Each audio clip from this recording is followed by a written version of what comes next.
Hello my dear students, welcome back to Learn Easily channel. ಈ ಒಂದು ವಿಡಿಯೋದಲ್ಲಿ ನಾವು ಚೋಮಾಸ್ ಡ್ರಮ್ ಬೈ ಶಿವರಾಮ್ ಕಾರಂತ್ ಅವರು ಬರೆದಿರತಕ್ಕಂತಹ ಚೋಮನ ದುಡಿ ಈ ಒಂದು ಕಾದಂಬರಿಯ ಕನ್ನಡದ ಸರಳವಾದಂತಹ ಸಾರಾಂಶವನ್ನು ಡಿಸ್ಕಸ್ ಮಾಡೋಣ. ಇದು ಶಿವರಾಮ್ ಕಾರಂತರವರು 1975ರಲ್ಲಿ ಬರೆದಂತಹ ಒಂದು ಕಾದಂಬರಿಯಾಗಿರುತ್ತೆ. ಇದು 20ನೇ ಶತಮಾನದ 1930 ಮತ್ತು 40ರ ಆಸುಪಾಸಿನಲ್ಲಿ ಸಾಮಾಜಿಕ ಪರಿಸ್ಥಿತಿಗಳು ಬಗ್ಗೆ ಈ ಬೆಳಕನ್ನು ಚೆಲ್ಲುತ್ತೆ. ಇದು ಕನ್ನಡದ ಚೋಮನ ದುಡಿ ಈ ಒಂದು ಶಕ್ತಿಶಾಲಿ ಕಾದಂಬರಿಯಾಗಿರುತ್ತೆ. ಇದು ಗ್ರಾಮೀಣ ಭಾರತದಲ್ಲಿ ಅಸ್ತಿತ್ವದಲ್ಲಿದ್ದಂತಹ ಕಟ್ಟುನಿಟ್ಟಾದ ಹಿಂದೂ ಜಾತಿ ಪದ್ಧತಿ, ಅಸ್ಪೃಶ್ಯತೆ ಮತ್ತು ಸಾಮಾಜಿಕ ಮತ್ತು ಆರ್ಥಿಕ ಶೋಷಣೆಯ ಒಬ್ಬ ವ್ಯಕ್ತಿ ಮತ್ತು ಆತನ ಕುಟುಂಬದ ಮೇಲೆ ಬೀರತಕ್ಕಂತಹ ಒಂದು ಪರಿಣಾಮಗಳನ್ನು ಬಯಲು ಮಾಡುತ್ತೆ. ಈ ಕಾದಂಬರಿಯ ಮುಖ್ಯ ವಿಷಯವನ್ನು ಗಮನಿಸಿದಾಗ ಚೋಮ ಒಬ್ಬ ಈ ಕಾದಂಬರಿಯ ನಾಯಕನಾಗಿದ್ದು, ಚೋಮನಿಗೆ ತನ್ನದೇ ಆದ ಒಂದು ಭೂಮಿಯನ್ನು ಹೊಂದುವುದು ಮತ್ತು ಆ ಭೂಮಿಯಲ್ಲಿ ಕೃಷಿ ಮಾಡುವ ಕನಸಿನ ಸುತ್ತ ಈ ಕಾದಂಬರಿ ಸುತ್ತುತ್ತೆ. ಒಬ್ಬ ಅಸ್ಪೃಶ್ಯ, ಒಬ್ಬ ಕಾರ್ಮಿಕನಾಗಿ ಆತನು ಈ ಸ್ಥಿತಿಯಿಂದ ಆಗಿ ತನ್ನ ಕನಸು, ತಾನು ಒಂದು ಭೂಮಿಯನ್ನು ಹೊಂದುವುದು, ಅದರಲ್ಲಿ ಕೃಷಿ ಮಾಡುವ ಕನಸು ನಿರಂತರವಾಗಿ ವಿಫಲವಾಗಿ ಹೋಗತಕ್ಕಂತಹ ಒಂದು ಕಥೆಯೇ ಈ ಒಂದು ಚೋಮಾಸ್ ಡ್ರಮ್ಸ್ ಈ ಒಂದು ಕಾದಂಬರಿಯ ಮೇನ್ ಥೀಮ್ ಆಗಿರುತ್ತೆ. ಮೊದಲಿಗೆ ಈ ಚೋಮಾಸ್ ಡ್ರಮ್ಸ್ ಅಥವಾ ಚೋಮನ ದುಡಿಯ ಪಾತ್ರಗಳನ್ನು ಇಲ್ಲಿ ನಾನು ವಿವರಣೆ ಮಾಡ್ತಾ ಹೋಗ್ತೇನೆ. ನಂತರ ಈ ಒಂದು ಕಾದಂಬರಿಯ ಸಾರಾಂಶವನ್ನು ತಿಳಿಸ್ತಾ ಹೋಗ್ತೇನೆ. ಇಲ್ಲಿ ಪ್ರಮುಖ ಪಾತ್ರಗಳಲ್ಲಿ ಚೋಮ ಒಬ್ಬ ನಾಯಕ, ಅದರಲ್ಲೂ ದುರಂತ ನಾಯಕ, ಟ್ರಾಜಿಡಿ ಹೀರೋ ಅಂತ ಕರಿಬೋದು. ಈ ಒಂದು ಕಾದಂಬರಿಯ ಅತಿ ದುರಂತ ವ್ಯಕ್ತಿ. ಈತ ಜಮೀನ್ದಾರನಾಗಿರ್ತಕ್ಕಂತಹ ಸಂಕಪ್ಪಯ್ಯನವರ ಕುಟುಂಬದಲ್ಲಿ ಕಾರ್ಮಿಕನಾಗಿರ್ತಾನೆ. ಇವನೊಬ್ಬ ಅಸ್ಪೃಶ್ಯ ಕಾರ್ಮಿಕ, ಹಾಗೆ ಬಂಧಿತ ಕಾರ್ಮಿಕ, ಅಂದರೆ ಒಬ್ಬ ಸ್ಲೇವ್, ಒಬ್ಬ ಆಳಾಗಿ ಕೆಲಸ ಮಾಡ್ತಾ ಇರ್ತಾನೆ. ಚೋಮನ ಒಂದು ಮಹತ್ವಾಕಾಂಕ್ಷೆ ತನ್ನ ಸ್ವಂತ ಎತ್ತುಗಳೊಂದಿಗೆ ಒಂದು ಸಣ್ಣ ಭೂಮಿಯನ್ನು ಹೊಂದಿ ಅದನ್ನು ಉಳಬೇಕು ಮತ್ತು ಅದರಲ್ಲಿ ಕೃಷಿಯನ್ನು ಮಾಡಬೇಕು ಅಂತಕ್ಕಂಥದ್ದು ಆತನ ಒಂದು ಆಸೆ. ಕಷ್ಟಪಟ್ಟು ದುಡಿಯುವಂತಹ ಒಬ್ಬ ವ್ಯಕ್ತಿಯಾಗಿರ್ತಾನೆ. ಇದು ಆತನಿಗೆ ನೈಸರ್ಗಿಕವಾಗಿ ಮತ್ತು ಆಳವಾಗಿ ಒಂದು ಬಯಕೆಯಾಗ್ಬಿಟ್ಟಿರುತ್ತೆ. ಆದರೆ ಈ ಸಮಾಜದ ವ್ಯವಸ್ಥೆಯಿಂದ ಆತ ಸಂಪೂರ್ಣವಾಗಿ ನಿರಾಕರಿಸಲ್ಪಡ್ತಾನೆ. ಆತ ಒಂದು ಜೊತೆ ಎತ್ತುಗಳನ್ನು ಪಡೆದುಕೊಂಡರೂ ಸಹ ಅವನ ಜಾತಿ, ಸ್ಥಾನಮಾನ, ಭೂಮಿಯನ್ನು ಒಂದು ರೀತಿ ಲೀಗಲ್ ಆಗಿ ಕಾನೂನು ಪ್ರಕಾರ ಅದನ್ನು ರಿಜಿಸ್ಟ್ರೇಷನ್ ಮಾಡಿಕೊಂಡು ಅದನ್ನು ಉಳುಮೆ ಮಾಡಿ ಎತ್ತುಗಳನ್ನು ಬಳಸಲು ಆತನಿಗೆ ಆಗೋದೇ ಇಲ್ಲ. ಆದ್ದರಿಂದ ಆತ ಪಡ್ತಕ್ಕಂಥ ಕಷ್ಟ ಎಲ್ಲವೂ ಸಹ ವ್ಯರ್ಥವಾಗುತ್ತೆ. ತನ್ನ ಜಾತಿಯ ಸ್ಥಿತಿಯಿಂದಾಗಿ ತನಗೆ ತೀವ್ರ ಸಂಕಷ್ಟ ಅನುಭವಿಸ್ತಾ ಇದ್ದರೂ ಚೋಮ ಏನು ಮಾಡ್ತಾನೆ, ಒಬ್ಬ ಉಗ್ರ ಸಂಪ್ರದಾಯವಾದಿ. ಆತ ತನ್ನ ಪೂರ್ವಜರ ಸಂಪ್ರದಾಯಗಳು ಮತ್ತು ಧರ್ಮವನ್ನು ಗೌರವಿಸ್ತಾನೆ. ಮತಾಂತರದ ಬದಲಿಗೆ ಭೂಮಿ ಮತ್ತು ಸ್ವಾತಂತ್ರ್ಯ ನೀಡತಕ್ಕಂತಹ ಕ್ರಿಶ್ಚಿಯನ್ ಮಿಷನರಿಯ ಪ್ರಸ್ತಾಪವನ್ನು ಆತ ನಿರಾಕರಿಸ್ತಾನೆ. ಮತ್ತು ಆತ ಚೋಮನಲ್ಲಿ ಇರ್ತಕ್ಕಂಥ ಒಂದು ದುಡಿ ಅಂದರೆ ಡ್ರಮ್, ಒಂದು ಹಲಗೆ, ಅದು ಆತನ ಒಂದು ಪ್ರೀತಿಯ ಸಂಗಾತಿಯಾಗಿರುತ್ತೆ. ಇದು ಆತನ ಧ್ವನಿ ಮತ್ತು ಭಾವನಾತ್ಮಕವಾದ ಒಂದು ಬಿಡುಗಡೆಯ ಒಂದು ರೂಪವಾಗಿರುತ್ತೆ. ಸಂತೋಷ, ದುಃಖ, ಹತಾಶೆ ಅಥವಾ ನಿರಾಶೆಯಿಂದ ಆವೃತನಾದಾಗ ಆತ ಆ ಒಂದು ಆ ಒಂದು ಡ್ರಮ್ಮನ್ನು, ಆ ಹಲಗೆಯನ್ನು ನುಡಿಸ್ತಾನೆ. ಆತನನ್ನು ಮೂಕ ಮತ್ತು ಶಕ್ತಿಹೀನನಾಗಿ ಮಾಡಿದ ಸಮಾಜದಲ್ಲಿ ಆ ಒಂದು ಡ್ರಮ್ ಆತನ ಏಕೈಕ ಅಭಿವ್ಯಕ್ತಿಯ ಒಂದು ಸಾಧನ ಆಗಿರುತ್ತೆ. ಅಂತಿಮವಾಗಿ ಆತ ಆವೇಶದಿಂದ ಆ ಒಂದು ಹಲಗೆಯನ್ನು, ದುಡಿಯನ್ನು ನುಡಿಸುವಿಕೆಯೊಂದಿಗೆ ಆತ ತನ್ನ ಸಾವನ್ನು ಬರಮಾಡಿಕೊಳ್ತಾನೆ. ಇದು ಒಂದು ರೀತಿ ಸಾಂಕೇತಿಕ ಪ್ರತಿಭಟನೆ ಮತ್ತು ಅವನ ಜೀವನದುದ್ದಕ್ಕೂ ಅನುಭವಿಸಿದಂತಹ ದುಃಖ ಮತ್ತು ಒಂದು ಅಂತಿಮ ಬಿಡುಗಡೆ. ಇದು ಜಾತಿ ವ್ಯವಸ್ಥೆಯಿಂದ ಆತನ ಅಂತಿಮ ಸೋಲನ್ನು ಸೂಚಿಸುತ್ತೆ. ನಂತರ ತಂದೆಯಾಗಿ ಚೋಮ ತನ್ನ ಮಕ್ಕಳನ್ನು ಪ್ರೀತಿಸ್ತಾನೆ ಮತ್ತು ಆರಂಭದಲ್ಲಿ ಅವರು ತನ್ನ ಕನಸನ್ನು, ಆ ತಂದೆಯ ಕನಸನ್ನು ನನಸು ಮಾಡಲು ಸಹಾಯ ಮಾಡ್ತಾರೆ ಅಂತ ಆತ ಒಂದು ಆಸೆ ಪಡ್ತಾನೆ. ಆದಾಗ್ಯೂ ಬಡತನ ಮತ್ತು ಶೋಷಣೆಯ ಕಠಿಣವಾದಂತಹ ಒಂದು ಸ್ಥಿತಿಯಲ್ಲಿ ಮಕ್ಕಳನ್ನು ಆತನ ಕೈಯಲ್ಲಿ ರಕ್ಷಣೆ ಮಾಡೋಕ್ಕೆ ಆಗೋದಿಲ್ಲ. ಆತನ ಮಕ್ಕಳು ಸಾಯ್ತಾರೆ, ಬಲವಂತಕ್ಕೊಳಗಾಗ್ತಾರೆ ಮತ್ತು ಆತನ ಮಗಳು ಬೆಳ್ಳಿ ಅವಮಾನಕ್ಕೆ ಒಳಗಾಗ್ತಾಳೆ.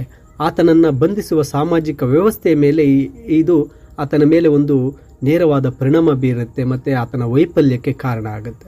ಇನ್ನು ಈ ಕಾದಂಬರಿಯಲ್ಲಿ ಆತನ ಮಗಳಾಗಿರ್ತಕ್ಕಂತಹ ಬೆಳ್ಳಿ, ಈಕೆಯ ಪಾತ್ರ ಒಂದು ಪ್ರಮುಖವಾಗಿ ಬರುತ್ತೆ. ಇಲ್ಲಿ ಆ ಚೋಮನ ಮಗಳಾಗಿರ್ತಕ್ಕಂತಹ ಬೆಳ್ಳಿ ಜಾತಿ, ಲಿಂಗ ಮತ್ತು ಆರ್ಥಿಕ ದುರ್ಬಲತೆಯ ದುರಂತದ ಒಂದು ಪ್ರತಿರೂಪವಾಗಿ ಈ ಒಂದು ಕಾದಂಬರಿಯಲ್ಲಿ ಕಾಣಿಸ್ಕೊಳ್ತಾಳೆ. ಈ ಬೆಳ್ಳಿ ತುಂಬ ನಿಷ್ಠಾವಂತಳು, ಕಾರ್ಮಿಕಳಾಗಿರ್ತಾಳೆ. ಆಕೆ ಆರಂಭದಲ್ಲಿ ಕಷ್ಟಪಟ್ಟು ದುಡಿತಾ ಇರ್ತಾಳೆ. ತನ್ನ ತಂದೆಗೆ ತನ್ನ ದುಡಿಮೆಯನ್ನು ಸಮರ್ಪಿಸ್ತಾ ಇರ್ತಾಳೆ. ಕುಟುಂಬದ ಸಾಲವನ್ನು ತೀರಿಸಲು ಆಕೆ ಸಹಾಯ ಮಾಡ್ತಾಳೆ. ಆಕೆ ಅಲ್ಲೇ ದೂರದ ಒಂದು ಕಾಫಿ ಎಸ್ಟೇಟಿಗೆ ಕೆಲಸಕ್ಕೆ ಹೋಗ್ತಾಳೆ. ಇದು ಆಕೆಯ ನಿಷ್ಠೆಯನ್ನು ಇಲ್ಲಿ ತೋರಿಸುತ್ತೆ. ಆ ಎಸ್ಟೇಟ್ಗಳಲ್ಲಿ ಸಾಮಾನ್ಯವಾದ ಶೋಷಣೆಗೆ ಬೆಳ್ಳಿ ಒಳಗಾಗ್ತಾಳೆ. ಆಕೆ ಆರಂಭದಲ್ಲಿ ಲೇಖಕ ಮನ್ವೇಲನಿಂದ ತುಂಬ ಆಕರ್ಷಿತಳಾಗಿರ್ತಾಳೆ. ಆದರೆ ಕೊನೆಗೆ ಆ ಎಸ್ಟೇಟ್ನ ಮಾಲೀಕನಿಂದ ಆಕೆ ಒಂದು ರೀತಿ ಪ್ರಚೋದಿಸಲ್ಪಡ್ತಾಳೆ. ನಂತರ ಆ ಎಸ್ಟೇಟ್ನ ಮಾಲೀಕನಿಂದ ಅತ್ಯಾಚಾರಕ್ಕೆ ಒಳಗಾಗ್ತಾಳೆ. ಆತ ಈ ಕೃತ್ಯ ಮತ್ತು ಕುಟುಂಬದ ಸಾಲವನ್ನು ಆಕೆಯನ್ನು ತನ್ನ ನಿಯಂತ್ರಣಕ್ಕೆ ಪಡ್ಕೊಳ್ಳೋಕ್ಕೆ ಬಯಸ್ತಾನೆ. ಲೈಂಗಿಕ ಮತ್ತು ಆರ್ಥಿಕ ಶೋಷಣೆಯ ಕ್ರೂರ ವಾಸ್ತವವನ್ನು ಎದುರಿಸಿದ ನಂತರ ಆಕೆ ಗ್ರಾಮಕ್ಕೆ ಮರಳಿ ಬರ್ತಾಳೆ. ಬೆಳ್ಳಿಯು ಮನ್ವೇಲನೊಂದಿಗೆ ಅಂತಿಮ ಸಂಬಂಧವನ್ನು ನೋಡಿದಂತಹ ಚೋಮನು ತಪ್ಪಾಗಿ ಅರ್ಥೈಸ್ಕೊಳ್ತಾನೆ. ನಂತರ ಆಕೆ ಅನೈತಿಕ ಒಂದು ಸಂಬಂಧವನ್ನು ಹೊಂದಿದ್ದಾಳೆ ಅಂತ ಚೋಮ ತಪ್ಪಾಗಿ ಅರ್ಥೈಸ್ಕೊಳ್ತಾನೆ. ಚೋಮನು ಆಕೆಯನ್ನು ಒಡೆದು ಮನೆಯಿಂದ ಹೊರ ಹಾಕ್ತಾನೆ. ಈ ಕೃತ್ಯವು ಚೋಮನ ಒಂದು ವೈಯಕ್ತಿಕ ದುರಂತ ಮತ್ತು ತನ್ನ ಮಗಳನ್ನು ಬಲುಪಶು ಮಾಡಿರ್ತಕ್ಕಂಥ ಈ ಸಾಮಾಜಿಕ ಶಕ್ತಿಗಳನ್ನು ನೋಡಲು ಆತನ ಒಂದು ಅಸಮರ್ಥತೆಯನ್ನು ಈ ಕಾದಂಬರಿಯಲ್ಲಿ ನಾವು ಕಾಣಬಹುದಾಗಿರುತ್ತೆ. ನಂತರದ ಪಾತ್ರಕ್ಕೆ ಬಂದಾಗ ಚೋಮನ ಹಿರಿಯ ಮಗ ಚೆನಿಯ. ಈತ ಕೂಡ ತಂದೆಯ ಒಂದು ಕುಟುಂಬದ ಸಾಲ ತೀರಿಸಲು ದೂರದ ಕಾಫಿ ತೋಟಕ್ಕೆ ಕೆಲಸಕ್ಕೆ ಹೋಗ್ತಾನೆ. ಮನೆಯಿಂದ ದೂರದಲ್ಲಿ ದುಡಿಯುವ ಜೀತದಾಳುಗಳ ಹಾಗೆ ನಿರಂತರ ಶೋಷಣೆಯನ್ನು ಈತ ಪ್ರತಿನಿಧಿಸ್ತಾನೆ. ಈ ಚೆನಿಯ ಏನು ಮಾಡ್ತಾನೆ, ಆ ದೂರದ ಕಾಫಿ ತೋಟದಲ್ಲಿ ಮಲೇರಿಯಾ ಅಥವಾ ಕಾಲರ ರೋಗಕ್ಕೆ ತುತ್ತಾಗ್ತಾನೆ. ಆ ತೋಟದಲ್ಲೇ ಸಾಯ್ತಾನೆ. ಇನ್ನು ಚೋಮನ ಎರಡನೇ ಮಗ ಆಗಿರ್ತಕ್ಕಂತಹ ಗುರುವ, ಈತ ಕೂಡ ಏನು ಮಾಡ್ತಾನೆ, ಅಣ್ಣ ಚೆನಿಯನ ಜೊತೆ ಕಾಫಿ ತೋಟಕ್ಕೆ ಕೆಲಸಕ್ಕೆ ಹೋಗ್ತಾನೆ. ಉತ್ತಮ ಜೀವನದ ಒಂದು ಒತ್ತಡಗಳಿಗೆ ಮಣಿತಾನೆ. ಅಂದರೆ ತಾನು ಕೂಡ ಒಳ್ಳೆ ಜೀವನವನ್ನು ನಡೆಸಬೇಕು ಅಂತ ಹೇಳಿ ಈ ಗುರುವ ಏನು ಮಾಡ್ತಾನೆ, ಕ್ರಿಶ್ಚಿಯನ್ ಧರ್ಮಕ್ಕೆ ಮತಾಂತರಗೊಳ್ತಾನೆ ಮತ್ತು ಕ್ರಿಶ್ಚಿಯನ್ ಹುಡುಗಿಯನ್ನು ಮದುವೆ ಆಗ್ತಾನೆ. ಅವನ ಮತಾಂತರವು ಸಾಮಾಜಿಕ ಮತ್ತು ಆರ್ಥಿಕ ಸ್ವಾತಂತ್ರ್ಯಕ್ಕಾಗಿ ಮಾಡಿದ ಒಂದು ಪ್ರಯೋಗದ ಆಯ್ಕೆಯಾಗಿರುತ್ತೆ. ಇದನ್ನು ಚೋಮನು ತನ್ನ ಒಂದು ನಂಬಿಕೆ, ಸಂಪ್ರದಾಯಕ್ಕೆ ಮತ್ತು ತನ್ನ ಒಂದು ಜಾತಿಗೆ ಮಾಡಿದ ಅವಮಾನ ಅಂತ ಚೋಮ ಇದನ್ನು ಪರಿಗಣಿಸ್ತಾನೆ. ಕುಟುಂಬದಲ್ಲಿ ಬಿರುಕು ಮೂಡುತ್ತೆ. ಗುರುವ ಚೋಮನಿಂದ ದೂರ ಆಗ್ತಾನೆ. ಇನ್ನು ನೀಲ ಮತ್ತು ಕಾಳ ಇವರು ಕಿರಿಯ ಮಕ್ಕಳಾಗಿರ್ತಾರೆ. ಅವರು ಮನೆಯಲ್ಲೇ ಇದ್ದು ಸಣ್ಣ ಪುಟ್ಟ ಕೆಲಸಗಳಿಗಾಗಿ ಸಹಾಯ ಮಾಡ್ತಾ ಇರ್ತಾರೆ. ಕಾಳ ನದಿಯಲ್ಲಿ ಮುಳುಗಿ ಸಾಯುವುದು ಈ ಕಾದಂಬರಿಯ ಅತ್ಯಂತ ಒಂದು ಹಾರ್ಟ್ ಬ್ರೇಕಿಂಗ್ ಘಟನೆ ಆಗಿರುತ್ತೆ. ಏಕೆಂದರೆ ಆ ಕಾಳ ನದಿಯಲ್ಲಿ ಸ್ನಾನಕ್ಕೆ ಹೋಗ್ತಾನೆ. ಆ ಸ್ನಾನ ಮಾಡ್ತಾ ಇರಬೇಕಾದ್ರೆ ನದಿಯಲ್ಲಿ ಬಿದ್ದು ಆತ ಮುಳುಗಿ ಸಾಯ್ತಾ ಇರ್ತಾನೆ. ಅದನ್ನು ಗ್ರಾಮದ ಬಹಳಷ್ಟು ಜನ ನೋಡ್ತಾ ಇರ್ತಾರೆ. ಅವರೆಲ್ಲರೂ ಮೇಲ್ವರ್ಗಕ್ಕೆ ಸೇರಿರ್ತಕ್ಕಂತಹ ಗ್ರಾಮಸ್ಥರಾಗಿರ್ತಾರೆ. ಈ ಅಸ್ಪೃಶ್ಯತೆಯಿಂದ ಆ ಗ್ರಾಮಸ್ಥರು ಏನು ಮಾಡ್ತಾರೆ, ಆ ಮಗುವನ್ನು ಮುಟ್ಟಿದರೆ ಮೈಲಿಗೆ ಆಗುತ್ತೆ ಅಂತ ಹೇಳಿ ಆ ಮಗುವನ್ನು ಮುಟ್ಟೋದಕ್ಕೆ ಮತ್ತು ಆ ಕಾಳನನ್ನು ರಕ್ಷಿಸೋದಕ್ಕೆ ನಿರಾಕರಿಸಿ ದೂರ ನಿಂತು ನೋಡ್ತಾರೆ. ಇದು ಭಾರತದ ಜಾತಿ ಪದ್ಧತಿಯ ಒಂದು ಅಮಾನವೀಯತೆಯನ್ನು ಇದು ಎತ್ತಿ ತೋರಿಸುತ್ತೆ. ಇನ್ನು ಈ ಕಾದಂಬರಿಯಲ್ಲಿ ಬರ್ತಕ್ಕಂತಹ ಪಾತ್ರಗಳಲ್ಲಿ ಸಂಕಪ್ಪಯ್ಯ, ಈತ ಗ್ರಾಮದ ಶ್ರೀಮಂತ ಮೇಲ್ಜಾತಿಯ ಒಬ್ಬ ಭೂಮಾನಿಕ ಜಮೀನ್ದಾರನಾಗಿರ್ತಾನೆ. ಈ ಸಂಕಪ್ಪಯ್ಯನ ಬಳಿ ಚೋಮನು ಜೀತದಾಳಾಗಿ ದುಡಿಯುತ್ತಾ ಇರ್ತಾನೆ. ಇಲ್ಲಿ ಈ ಚೋಮ ಏನು ಮಾಡ್ತಾನೆ, ತನ್ನ ಒಡೆಯನ ಸಂಕಪ್ಪಯ್ಯನ ಬಳಿ ತನಗೆ ಒಂದು ಭೂಮಿಯ ಬಗ್ಗೆ ಒಂದು ಪ್ರಾರ್ಥನೆಯನ್ನು ಮಾಡ್ತಾನೆ, ಮನವಿಯನ್ನು ಸಲ್ಲಿಸ್ತಾನೆ. ಚೋಮನಿಗೆ ಭೂಮಿಯ ಒಡೆತನ ಅಥವಾ ಸ್ವಾತಂತ್ರ್ಯದ ಯಾವುದೇ ಅವಕಾಶವನ್ನು ನಿರಾಕರಿಸುವ ಊಳಿಗಮಾನ್ಯ ಅಥವಾ ಜಾತಿ ಆಧಾರಿತ ದಬ್ಬಾಳಿಕೆಯನ್ನು ಈ ಒಬ್ಬ ಸಂಕಪ್ಪಯ್ಯ ಪ್ರತಿನಿಧಿಸ್ತಾನೆ. ಈತ ಸಾಮಾಜಿಕ ಶ್ರೇಣಿಯಲ್ಲಿ ಈ ಅಸ್ಪೃಶ್ಯನಿಗೆ ಭೂಮಿ ಕೊಟ್ಟು ಆತನೇ ಸ್ವಂತವಾಗಿ ಸ್ವತಂತ್ರವಾಗಿ ಕೃಷಿ ಮಾಡೋದು ಸಾಮಾಜಿಕಕ್ಕೆ ಅದು ಸರಿಯಿಲ್ಲ ಅಂತ ಹೇಳಿ ಚೋಮನಿಗೆ ಭೂಮಿಯನ್ನು ನೀಡೋದಿಲ್ಲ. ಇನ್ನು ಮನ್ವೇಲ ಅಥವಾ ಮ್ಯಾನ್ಯುಯಲ್, ಈತ ಚೋಮನ ಮಗಳು ಬೆಳ್ಳಿ ಕೆಲಸ ಮಾಡುವ ಕಾಫಿ ಎಸ್ಟೇಟ್ನ ಗುಮಾಸ್ತ ಅಥವಾ ರೈಟರ್ ಆಗಿರ್ತಾನೆ. ಅವನು ಒಬ್ಬ ನೈತಿಕತೆ ಇಲ್ಲದ ವ್ಯಕ್ತಿ. ಬೆಳ್ಳಿಯನ್ನು ಲೈಂಗಿಕವಾಗಿ ಶೋಷಣೆ ಮಾಡ್ತಾನೆ. ಅಂದರೆ ಇಲ್ಲಿ ಮ್ಯಾನ್ಯುಯಲ್ಗಿಂತ ಆ ಎಸ್ಟೇಟ್ನ ಮಾಲೀಕ ಏನು ಮಾಡ್ತಾನೆ, ಬೆಳ್ಳಿಯನ್ನು ಲೈಂಗಿಕವಾಗಿ ಬಳಸ್ಕೊತಾನೆ, ಅವಳನ್ನು ಅತ್ಯಾಚಾರ ಮಾಡ್ತಾನೆ, ಅವಳ ಒಂದು ನಾಶಕ್ಕೆ ಕಾರಣನಾಗ್ತಾನೆ. ಚೋಮನಿಗೆ ಆ ಒಂದು ದುಃಖವನ್ನು ಹೆಚ್ಚಿಸ್ತಾನೆ. ಇನ್ನು ಕ್ರಿಶ್ಚಿಯನ್ ಮಿಷನರಿಗಳು, ಚೋಮನ ಬಳಿಗೆ ಬರ್ತಕ್ಕಂಥ ಕ್ರಿಶ್ಚಿಯನ್ ಮಿಷನರಿಗಳು ಚೋಮನಿಗೆ ನೀನು ಕ್ರಿಶ್ಚಿಯಾನಿಟಿಗೆ ಮತಾಂತರಗೊಂಡ್ರೆ ನಿನಗೆ ಭೂಮಿ, ಮನೆ ಕೊಡ್ತೇವೆ, ನೀನು ಸ್ವಂತ ವ್ಯವಸಾಯ ಮಾಡ್ಬೋದು, ಅಸ್ಪೃಶ್ಯತೆಯ ಕಳಂಕದಿಂದ ನಿನಗೆ ಮುಕ್ತಿಯನ್ನು ನೀಡ್ತೇವೆ ಅಂತೇಳಿ ಆಮಿಷವನ್ನು ಒಡ್ತಾರೆ. ಇಲ್ಲಿ ಕ್ರಿಶ್ಚಿಯನ್ ಮಿಷನರಿಗಳು ನೀಡುವಂಥ ಸ್ವಾತಂತ್ರ್ಯ ಮತ್ತು ಗೌರವಕ್ಕೆ ಒಂದು ಪರ್ಯಾಯ ಮಾರ್ಗವನ್ನು ನೀಡ್ತಾರೆ. ಆದರೆ ಚೋಮನು ಅವರ ಒಂದು ಮತಾಂತರಕ್ಕೆ ಹೋಗೋದಿಲ್ಲ. ಚೋಮ ಆಳವಾಗಿ ಬೇರೂರಿರ್ತಕ್ಕಂತಹ ನಂಬಿಕೆ ಮತ್ತು ಜಾತಿ ಸಂಪ್ರದಾಯ ಇವುಗಳ ನಡುವೆ ಸಂಘರ್ಷವನ್ನು ಅನುಭವಿಸ್ತಾನೆ. ಅವನು ಕ್ರಿಶ್ಚಿಯಾನಿಟಿಗೆ ಹೋಗೋದಿಲ್ಲ, ಅವರ ಪ್ರಸ್ತಾಪವನ್ನು ಒಪ್ಕೊಳ್ಳೋದಿಲ್ಲ. ಆತ ತನ್ನ ಪೂರ್ವಜರ, ತನ್ನ ಜಾತಿಯ ಮೇಲೆ, ಸಂಪ್ರದಾಯಗಳ ಮೇಲೆ ನಂಬಿಕೆಯನ್ನು ಒಟ್ಟಿರ್ತಾನೆ. ಇಷ್ಟು ಪಾತ್ರಗಳಾದರೆ ಇನ್ನು ಈ ಒಂದು ಚೋಮನ ದುಡಿ ಒಂದು ಸರಳವಾದಂತಹ ಸಾರಾಂಶಕ್ಕೆ ಬರೋಣ. ಈ ಒಂದು ಕಥೆಯು ಒಂದು ಇಮ್ಯಾಜಿನರಿ ವಿಲೇಜ್, ಒಂದು ಸಾಂಪ್ರದಾಯಿಕ ಹಳ್ಳಿಯಿಂದ ಪ್ರಾರಂಭ ಆಗುತ್ತೆ. ಈ ಬೋಗನಹಳ್ಳಿ ಅಂತಕ್ಕಂತಹ ಈ ಹಳ್ಳಿಯಲ್ಲಿ ಇದು ಪ್ರಾರಂಭ ಆಗುತ್ತೆ.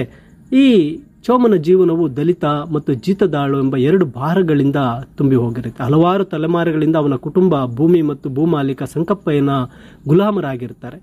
ಚೋಮನು ಹಳ್ಳಿಯ ಹೊರವಲಯದಲ್ಲಿರ್ತಕ್ಕಂಥ ಒಂದು ಸಣ್ಣ ಹಾಳು ಬಿದ್ದ ಗುಡಿಸಲಿನಲ್ಲಿ ವಾಸಿಸ್ತಾ ಇರ್ತಾನೆ. ದಿನಗೂಲಿಗಾಗಿ ಸಿಗುವಂತಹ ಅಲ್ಪ ಪ್ರಮಾಣದ ಅಕ್ಕಿಯಿಂದ ಬದುಕಿ ತನ್ನ ಕುಟುಂಬದ ಜೀವನವನ್ನು ಸಾಗಿಸ್ತಾ ಇರ್ತಾನೆ. ಚೋಮನಿಗೆ ತಾನು ಭೂಮಿಯನ್ನು ಕನಸನ್ನು ಕಂಡಿರ್ತಾನೆ ಮತ್ತು ಸಾಲದ ಭಾರ ಅವನಲ್ಲಿ ಹೆಚ್ಚಾಗಿರುತ್ತೆ. ಚೋಮನ ಹೃದಯದಲ್ಲಿ ಒಂದು ತೀವ್ರವಾದಂಥ ಕನಸಡಿಗಿಬಿಟ್ಟಿರುತ್ತೆ. ತಾನೊಬ್ಬ ಸ್ವತಂತ್ರ ರೈತನಾಗಬೇಕು, ತನ್ನದೇ ಆದ ಭೂಮಿಯನ್ನು ಪಡಿಬೇಕು.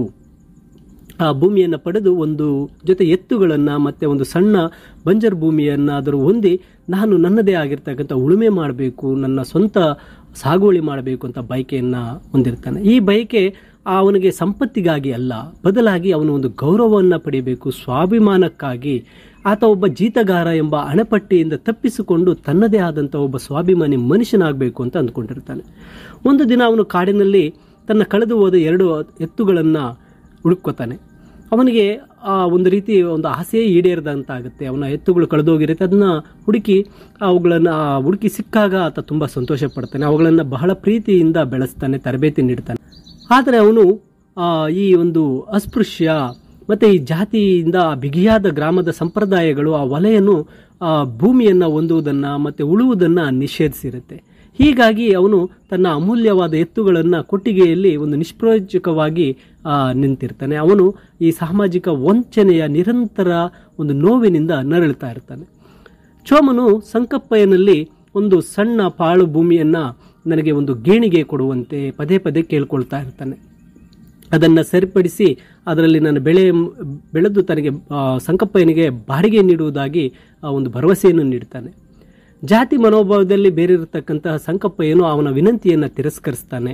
ಒಲೆಯನ್ನು ಭೂಮಾಲೀಕನಾಗುವುದು ಊಹಿಸಲು ಸಾಧ್ಯವಿಲ್ಲ, ಅದು ಇಡೀ ಸಾಮಾಜಿಕ ವ್ಯವಸ್ಥೆಯನ್ನು ಹಾಳು ಮಾಡುತ್ತೆ ಅಂತ ಹೇಳ್ತಾನೆ.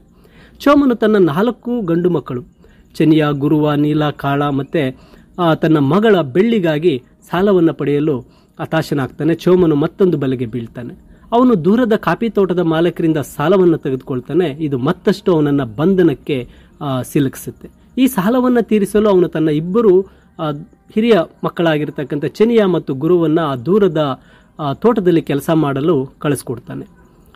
ನಂತರ ಆ ತೋಟದಲ್ಲಿ ಜೀವನವು ತುಂಬ ಕ್ರೂರವಾಗಿರುತ್ತೆ. ಚೆನಿಯನ್ನು ನಿರಂತರವಾಗಿ ದುಡಿಮೆ ಮಾಡ್ತಾ ಇರ್ತಾನೆ. ಅಲ್ಲಿ ಯಾವುದೇ ನೈರ್ಮಲ್ಯತೆ ಇರೋದಿಲ್ಲ. ಅದರಿಂದ ಅವನು ತಡ್ಕೊಳ್ಳೋಕ್ಕಾಗೋದಿಲ್ಲ.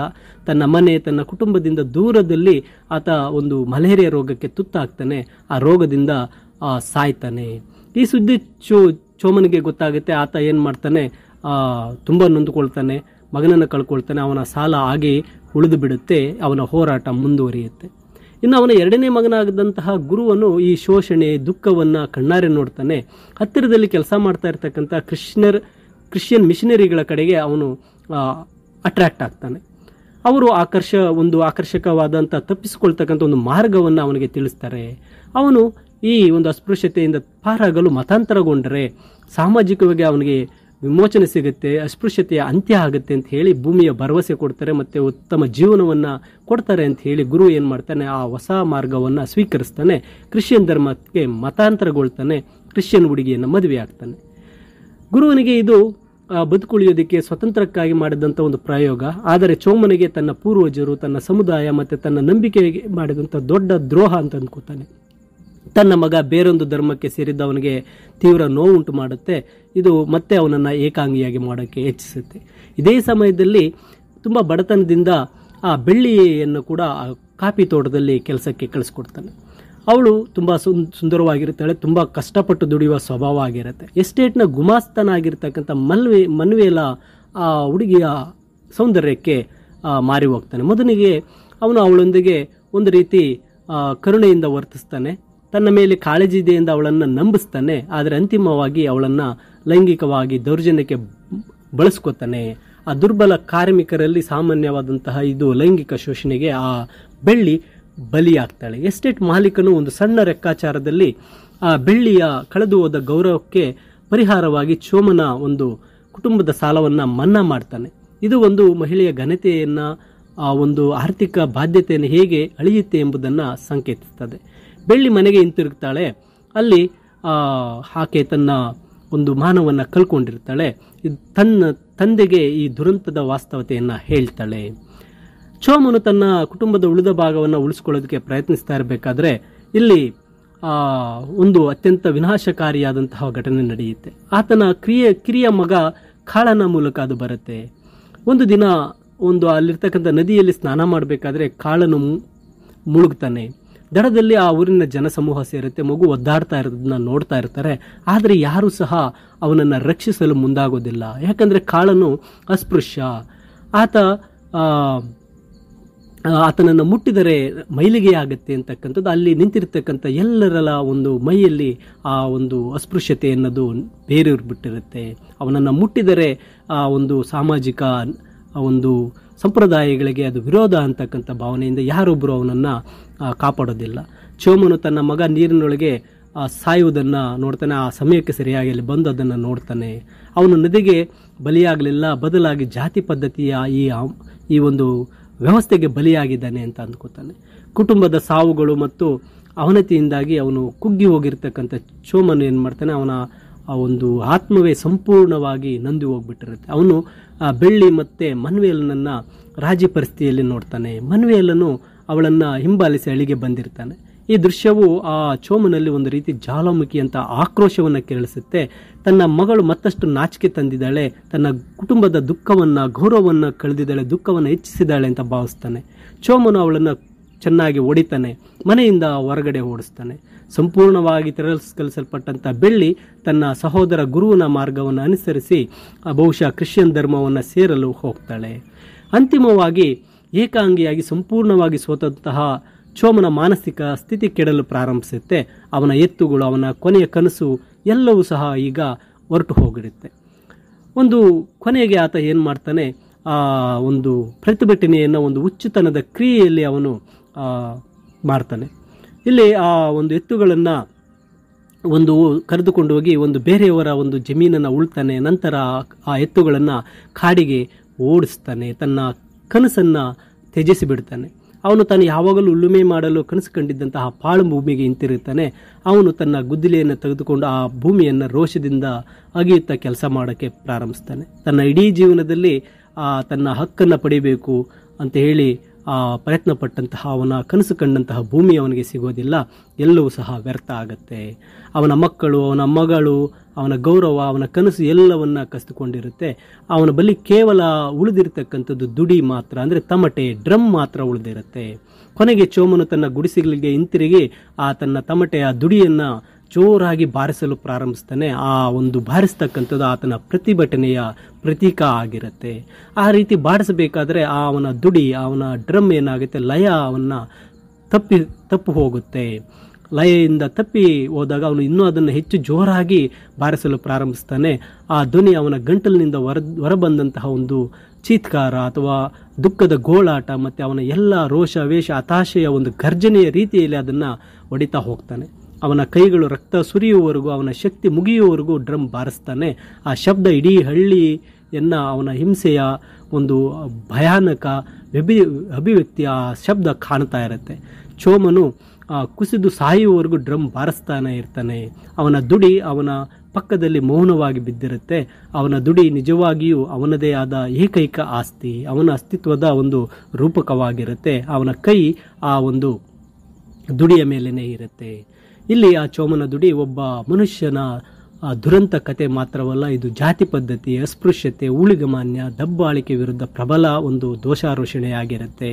ನೋಡಿ, ಇದು ಸಾಂಪ್ರದಾಯಿಕ ನಂಬಿಕೆ ಮತ್ತು ಸಾಮಾಜಿಕ ಕಳಕಳಿಗಳಿಂದ ತಪ್ಪಿಸಿಕೊಳ್ಳಬೇಕಂತಕ್ಕಂತಹ ಒಬ್ಬ ವ್ಯಕ್ತಿ, ಹಾಗೆ ಆ ಮತಾಂತರದ ನಡುವಿನ ಕಷ್ಟಕರ ಆಯ್ಕೆ ಮತ್ತು ಒಂದು ಸರಳವಾದಂತಹ ಮಾನವೀಯ ಕನಸು, ಸ್ವತಂತ್ರ, ದುಡಿಮೆ, ಗೌರವದ ಆಸೆ ಇವೆಲ್ಲವನ್ನ ಸಹ ಒಂದು ಸಾಮಾಜಿಕ ರಚನೆಯಿಂದ ಪುಡಿಪುಡಿಯಾಗುವಂತಹ ಆಳವಾದ ದುರಂತವನ್ನು ಈ ಚೋಮನ ದುಡಿ ಇಲ್ಲಿ ಪ್ರತಿನಿಧಿಸುತ್ತೆ. ಚೋಮನ ದುಡಿ ಲಕ್ಷಾಂತರ ಜನರು ಅನುಭವಿಸಿರುವಂತಹ ಒಂದು ಧ್ವನಿಯಾಗಿದೆ ಮತ್ತು ಅವರ ದಮನಿತ ನೋವು ಮತ್ತು ಅಂತಿಮ ಹೃದಯ ವಿದ್ರಾವಕ ಸೋಲಿನ ಸಂಕೇತವಾಗಿದೆ. ಚೋಮ ತನ್ನ ಆ ಡ್ರಮ್ ದುಡಿಯನ್ನು ಅಲಗೆಯನ್ನು ಬಾರಿಸುತ್ತಾ ಏನು ಮಾಡ್ತಾನೆ, ಸಾಯ್ತಾನೆ. ಇದು ಚೋಮನ ದುಡಿಯ ಒಂದು ಪಾತ್ರಗಳು. ಹಾಗೆ ಸಮರಿಯ PDF ಆಗಿರುತ್ತೆ. ಮೈ ಡಿಯರ್ ಸ್ಟೂಡೆಂಟ್ಸ್, ಈ ಸಮರಿ ಇಷ್ಟ ಆದರೆ ಲೈಕ್ ಮಾಡಿ, ನಿಮ್ಮ ಸ್ನೇಹಿತರಿಗೂ ಶೇರ್ ಮಾಡಿ. ಇದರ PDF ವಿಡಿಯೋದ ಡಿಸ್ಕ್ರಿಪ್ಷನ್ನಲ್ಲಿರುತ್ತೆ. Thank you for watching this video.